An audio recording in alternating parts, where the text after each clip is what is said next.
So this session is very relevant, planned just a couple of sessions before lunch. Golu, Gappu, Hathi, Motu, Tuntun, Fatty, Tank, Solid, Rolu, Laddu. Cute nicknames for people suffering from being overweight. But would you tease people suffering from cancer, autoimmune, Bell palsy? No. It's because for so long, obesity has been treated like a character flaw, a lack of willpower, a sign of laziness versus a disease. Even World Cup cricket captains are not spared. Finally, there is a narrative to recognize that the rise of obesity in the rates that they are going, we will have 1 billion people in 2030, cannot be a global loss of willpower. Are we ready to call it a disease and prevent it? To talk about this and more, I have the great pleasure of introducing the MD of Novo Nordisk India, a global healthcare company recently in the limelight as makers of Ozempic and Wegovy. And if you do not know what Ozempic is, please check your pulse, because it has been setting the pharma market on fire. It is the medicine or the injection that people are taking to lose weight without much pain. It's also known as the skinny pen, and it's leading to dramatic weight loss. What used to be the celebrity's best kept secret is now out in full glamorous glory on the red carpet. What we are seeing is, I think, a historic inflection point in the treatment of obesity. So now, can I please welcome Vikrant to help me answer these questions and more.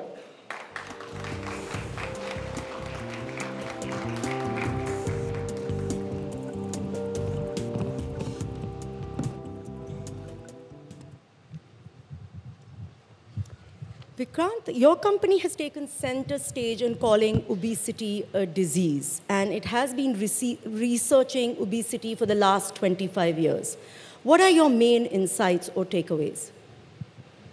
Thank you very much, Kalli. And I was there in the last session where, Guruji talked about, or Swami Giri talked about, Shanti, sabko chahiye.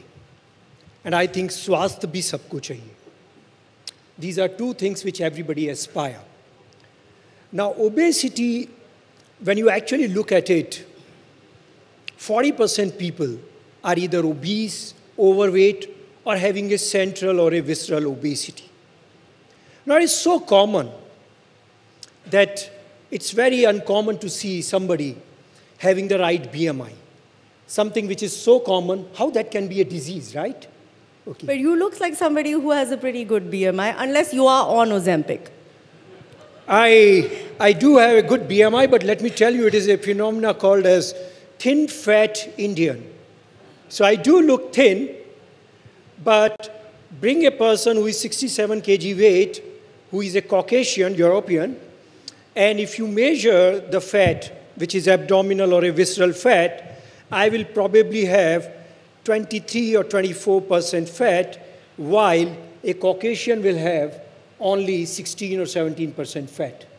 Wow. So that's basically a little bit of a genetic predisposition. So when we look at it, about it, calling it as a disease, and it's not only me who is calling, it's the WHO which declared in 1994, it's also US, Canada, UK. Many of the governments have actually declared it as a crisis, as something which is a disease. Now, disease is something which is an abnormality. This is a metabolic abnormality with excess fat and adiposity. This, if it was as easy as an energy balance, like you eat less and you exercise more, or you exercise more and eat less, then I guess all of us would be in good shape and size. I'm very sure, raise your hand, who would have struggled by keeping the weight. At least I tried losing my weight 1 kg. Believe me, I lose in 7 days 1 kg, and it takes me only 1 day of partying and it comes back. So it's like something more than just an energy balance. It's a phenomena. We also say, is it a brain disease? Because people don't want to eat, but then they will eat. Now we have a lunch after this session, right? You'll be watching everyone's plate, right? Everybody will count their calories. I assure you that. They will be taking it. They know that they should take this or not take this. But I'm very sure the hedonic pleasure of eating will take over. And people who are designed to eat will eat. People who are not designed to eat will not eat. So that is why it's not the phenomena of just an energy balance, satiety or hunger. It's much more than this. It's a ghrelin, it's amylin, it's GLP-1, it's somewhere in the brain, hypothalamus. It's a mix. We call it, believe me, we call it blood hemostasis is far more easier than the weight hemostasis. We know when we get cut, we get a clot. That's the way, blood hemostasis. But when you really look at the weight hemostasis, it is extremely difficult to control. So are you saying that these are internal cuts of some kind which lead us to eat more? Yeah. See, if you go to the prehistoric, era, we were all designed in terms of going for hunting, getting our food, right? And storing that food also. You know that food was scarce. The famines were very, very all around the world, specifically in India. We have this something called as thrifty genotype. And now when with the urban lifestyle, with the green revolution, food is actually becoming cheaper and cheaper. If you see the inflation of most of the commodities, you will find that the food has one of the lower inflation. It's not that inflation is not there, but lower inflation. Getting food is much more cheaper than anything else. Now, when people are eating, it's not something which is in their control. It's like smoking. When they are smoking, it's not something they can stop on their willpower. You just now said, 1 billion people cannot be losing the willpower, right? So something beyond the willpower, something beyond the energy balance, something beyond normal weight hemostasis, which happens, which just distort the metabolic state of a human being, and because of this, the weight gains. So is our lifestyle basically working against us? Because one of the things that they say is good for weight loss, and it's been said in ancient Indian health texts as well, is that eat with the sun, right? Sun rises, sun sets. Lots of people want to avoid dinner. How do you meet people? How do you entertain? What do you do? So is our lifestyle working against us? And what do we do about that? Actually, not only lifestyle, I think we say the kainat is working against us. Right from getting up, in the air-conditioned home. When you get out of the car, get out, you are actually in the car. Again, in an office, you are actually sitting. Good lunches. Come to the Bangalore. I am actually sitting in Bangalore. IT city, 81% people have got central obesity or obese because they are coding all the time. They have got fatty liver. So everything is against the nature of the old human being, which was basically hunting. The moment we actually shifted from the hunting to agriculture economy and could produce from the same hectare, from the same acre, rather than 10 kg grain, we could able to produce 50, we could able to produce 100, we could able to store at our home. Similarly, we could able to store in our body also for that particular rainy day. So I would say that, yes, getting up and eating with the sun, I think it just is against the today's lifestyle. That is why I would say that fighting against obesity is not as simple as actually everybody think. So one of the things, or this question was further on, but since you've raised this idea that we were hunters, so we were active, right? One of the criticisms of the medicine is that it actually doesn't change people's lifestyle habits because it makes it easier for you to lose weight without exercising and without actually fixing the type of food you're eating, though it does restrict the quantity of food you can eat, right? So how do you respond to that criticism? Because it's not actually, the medicine is not going to take us back to a hunter-style lifestyle. I don't think so. It's a criticism. I think it's a very important element. Lifestyle, exercise, and diet is actually very integral part of human being. I call it ABC, attitude, behavior, and choices. They are also very important determinant along with this medication. This is not a magic pill, Kelly. This is not an excuse that I can party and I can take an injection. This is actually a medicine when you cannot change your weight and you are obese from simple diet and exercise, then this medicine comes as a rescue. This medicine, what it does is, when you are actually hungry, then what happens? Your metabolic rate also decreases, right? And when the metabolic rate is also decreasing, you actually feel more to eat. Now this medication comes and says to the brain that please don't eat. This actually reduces the gastric motility of the food. So a sense of fullness actually comes across. So when this comes, it just helps in terms of, weight reduction. So it is actually a part and parcel along with diet and exercise. It's not something, we don't say that, it is something you can say it has to be abused. Right. So from what I've read, you need to have a BMI index of over 30 to qualify for Ozempic. And at that weight category, you have a very high fat content. And again, one of the concerns with the use of Ozempic is that it's an insulin sensitizer, so it leads to muscle waste. And as a result, you lose muscle, and then, okay, you've lost weight, but overall now you have even more fat than you started off with. How do you respond to that? See, when you try to lose weight, even with aerobic exercise, like if you run, of course, when you lose fat, and you also lose muscle, right? Similarly, with this medication also, when you are actually losing, you are losing because what's happening is because of this medication, it's stopping you to eat.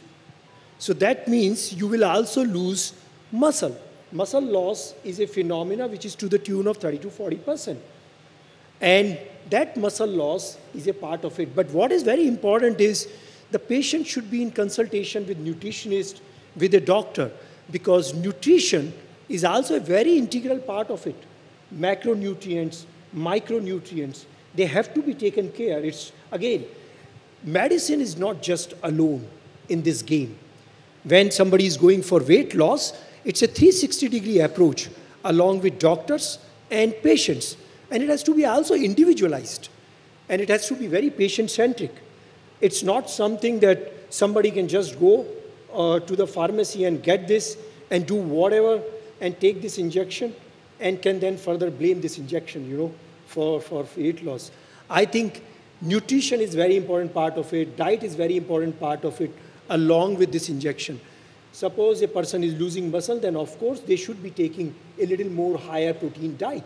And then their muscle loss will be truncated. So lot of celebrities don't talk about being on Ozempic. And this is one of the concern areas. I'll come back to that. But what I want to ask you is that does that mean that when you are taking the medicine, you should also be taking in a lot of supplements and a lot of vitamins to then counter the dramatic weight loss and loss of nutrients? I think the answer which I can give is not all the patients are same, right? And it is basically somebody might have a B complex deficiency, they might just have to take B complex. Somebody having an osteoporosis, then they might have to take vitamin D. So they have to supplement with their individual condition. Obesity most often doesn't represent alone. Obesity often represents with other comorbidity conditions like hypertension, diabetes, fatty liver, right? Even the brain disorders, cardiovascular disease, osteoarthritis, you know, and infertility. So it is often present with many of the comorbid situations. Many of the time, 50% of the people have got hypertension. Can you imagine? Osteoarthritis is again, range of 50% people have got osteoarthritis. 21% people have got diabetes along with obesity. So it's never alone. So it has to be taken individually with the patient. And of course, many of the time, the nutrition supplement might be required. So actually, this is one of the things that people are saying, that this medicine doesn't just lead to weight loss, but it can also solve multiple other problems that you're facing. It is now being seen as a solution to a lot of neurological diseases, addiction, heart attacks, cardiovascular problems. Are some of these claims exaggerated? Like it's just becoming like the new miracle drug for everything? No, first of all, it is actually definitely not a miracle, because I think there are evolutions which are happening even in the therapy. There are definitely going to be more and more and better medications. Science as of today is known, and that is what is available. Now, when we look at this particular disorder, and could you please just focus on the question, what exactly? Yeah, so the question that I'm asking is that when you, even I've forgotten the question now. Yeah. Yeah. We both need to take Ozempic, yeah. so neurologically we can be better. Yeah, no, it's a cure for many of the disease.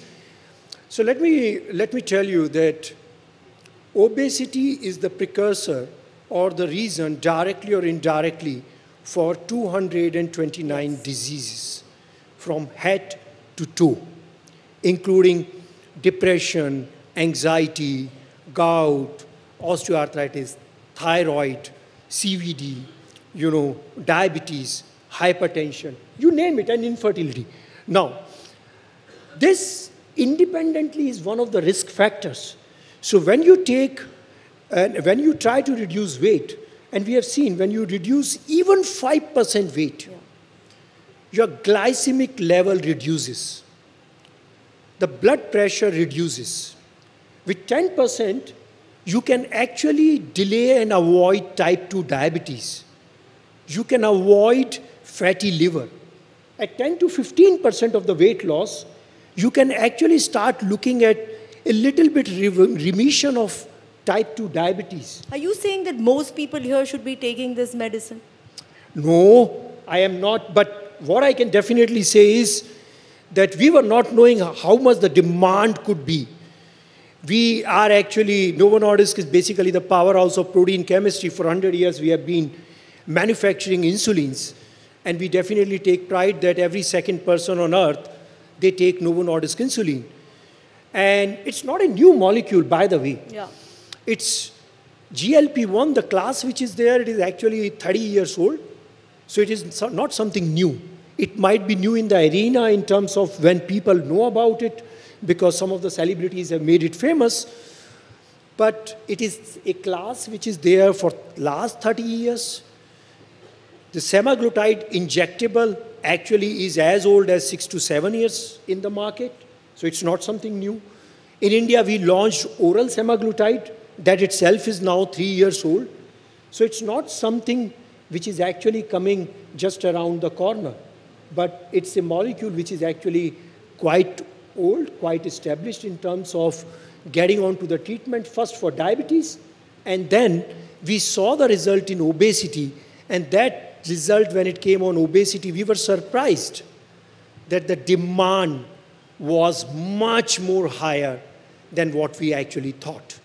We should have calibrated that what kind of a demand is going to be there when 1 billion people are getting affected by obesity, you know, and at least an overweight condition, then I think demand is... So this is one of the things that is happening. A lot of celebrities are taking the medication, but not a lot of them are talking about it. There's still a stigma about taking the medication and losing the weight. It's seen sort of cheating. Some of the visuals you're seeing behind us are celebrities who've actually admitted to using the medicine. We have a whole lot of celebrities that we think may be using the medicine, but they're not talking about it. Why is this medicine seen as cheating? When we take statins or we take medicines for controlling diabetes, it's not seen as cheating. Maybe one of the reasons could be they just want to pat their back that they have got the fantastic genes, you know, and sometimes, you know, people just want to say that my genetic pool is coming much more stronger. But I appreciate you actually coming out and talking about your own story, you know, and how you have struggled with the obesity in terms of, if it is never easy in terms of losing weight, you actually come back very, very fast, because losing and coming back is the phenomena, we call it obesity cycle. And probably people who are overweight, they actually try at least 4 times in a year to lose weight, but seldom they actually achieve. So that's one of the things about weight loss, right? And which is what I wrote about many years ago, but I'm not talking about it anymore, is that you yo-yo diet. And most people here would have been on a diet to lose a couple of kilos and then maintained it for a little while and then put it back. What is the research that you have on relapse, and does your medicine prevent relapse? I think relapse is the phenomena which is there with most of the metabolic disorders. I'm sure that many of you who can relate with diabetes or hypertension or thyroid, when you don't take medication, what happens? Basically, it comes back. Your T3, T4, TSH will actually come. Your diabetes, blood sugar will increase if you don't take your medication, you don't take your insulins. And similarly with hypertension. So likewise, in this disorder also, when actually people try to control with diet and exercise, and I think the success rate is not more than 3 to 6% in terms of reduction of the weight with diet and exercise, though it is very, very important. It comes back because it's a catabolic stage. So body reads very simple. Body has lost the weight. Body is reading that I'm into a catabolic state. I need to fight back. It's a survival instinct of a human being. This is how we survived. When we lost weight, body tries to come back so strongly. So what have all these diet food companies and nutritionists doing then? Just cheating us? See, when you take, I'm not saying that, you know, taking some less calories, I think what is required, you know, because often we eat more than the calories we require. We try to measure our calories. I wear this band just to measure my calorie uptake. But most of the time, by the time 12 o'clock, you realize you have already taken half your calorie for the day. And that's quite a lot. So when you do diet and exercise, everything is going against you because your hunger hormones are catching up. They are saying, please eat, please eat. Your metabolic rate is reducing. For the same exercise, for the same walk, you are actually spending less calories. Now, these two things, when they happen, when you are taking less, then the moment you eat, it will just level it up. And it is the major nature of the human body. So is Ozempic a forever medicine then? I would say that it's a long-term medication like any of the metabolic disease. And as I reflected and I said that ABC, the attitude, behavior, and choices. Of course, when you take the help of a medication and you come up, you reduce your body weight.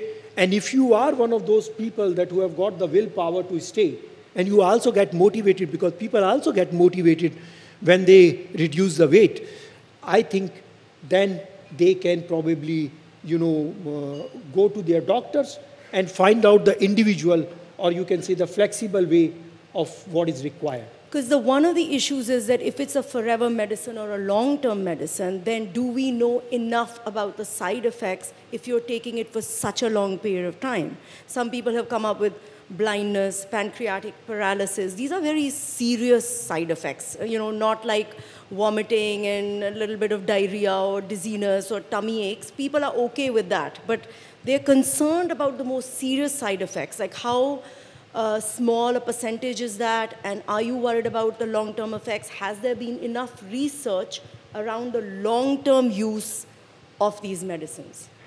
Yeah, first of all, I think it's very important to see that how the medicine comes into the market.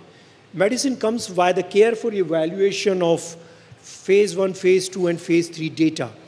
And particularly this semaglutide molecule has gone under extensive clinical research in phase 3. And these authorities like US FDA, Europe, EMEA, or Canada, or Japan, and also Indian authorities, they carefully evaluate the entire data for the benefit and the risk profile of the medicine. When the benefit outweighs the risk, that's the time medicine comes.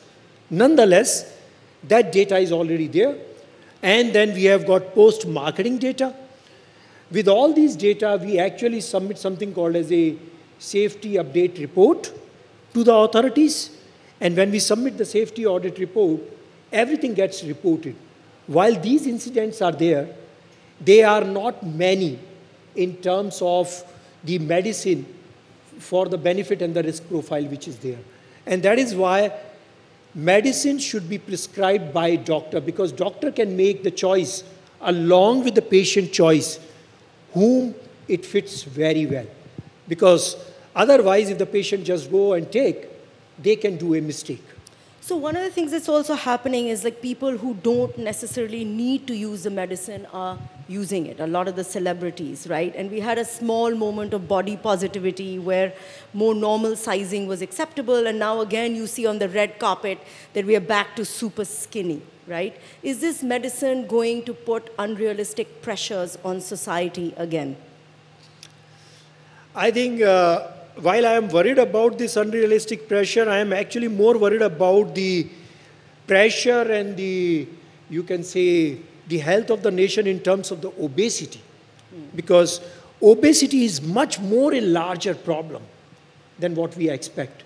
While some of the people, and I think the phenomena is that people who are thin want to further look thin. That may be in the fashion world, that is in the celebrity world, and we always put a caution that please do not use it over the counter. Go to your doctor. It is indicated above 27 BMI if there is a disease, or otherwise above 30 BMI. But the problem is actually the obesity. So, but on the people who are taking it unnecessary, we always put a word of caution, and I wish and hope that it can be stopped. So one of the things you said is the alarming rate of rise in obesity. We just had some of those numbers up on the screen. And we will have 1 billion people who are obese by 2030 and 240 million people in India who are suffering from being overweight and obese. How do you see that medicine being available to a larger audience? Because currently it is roughly $1,000 without insurance per month in America and about $30 per month with insurance. Do you think that you'll be able to provide this at a more reasonable number for India? The first issue which is coming across to us is that when we launched this medication, I think the demand was many fold than what we could actually produce. And you will not believe that 24 to 25 billion has been invested, $1 billion. That's almost the turnover of the pharma industry in India in terms of increasing the capacity of the production. When we invest that kind of an amount and when we invest in innovation, of course, the pricing is going to be benchmarked with the countries where it has been launched. But over the time when the usage increases, I'm very sure that over a period of time, and the important part is some of the people who can access this medication. Can I ask you one thing? If you treat a problem and a disease and delay the complication and hospitalization, which is going to cost manifold, that is more important, or treating obesity with this medication and preventing those complications and hospitalization, that is more important. So access, of course, when we launch is going to be a little bit of an issue because the pricing is going to be benchmarked with the world. But I wish and hope as the consumption increases over a period of time, the access becomes much more larger.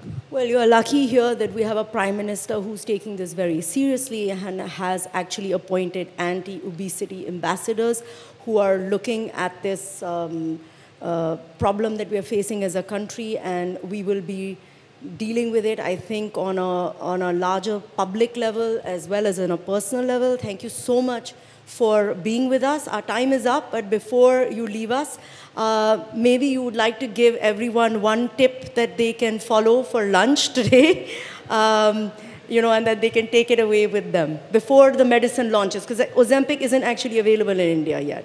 Right, right. The only thing which I say is prevention is far more easier than curing it.